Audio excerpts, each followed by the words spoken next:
Kripeldus või see, et peaks olema igal kukal nagu sees, nagu, et mis ma veel ühest lihtsast tooreinest saaksin teha. Usun, et eestlastel on samamoodi ikkagi veel kõik need oskused olemas, et võimalikult hästi ja palju toidukraami, mis oled omal koju soetanud või kasutanud, ikkagi ära katsutada. Et need vanad oskused ja lihtne talupoja mõtlemine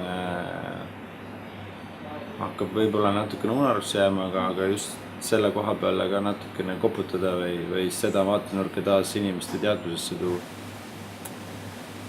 Ja seesama see jäägiteema, et tegelikult proovisime esimesed jäägid anda näiteks loomaaiale. Ei sobinud miski pärast. Siis rääkisime ühe suure farmiga, kellel on mahe loomakasvatus. Tuli välja, et seal on ka vaja lõpuks meie poolt mingi toode sertifikaat sellele teha, et jälle bürokraatia.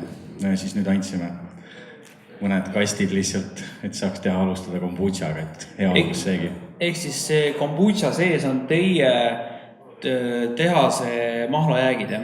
Just peedi ja ananassi jäägid on seal. Ja nüüd tuleb lauda siis väike supikene, mille puljangi me oleme teinud köögiviljade koortest, juurtest ja pealsetest.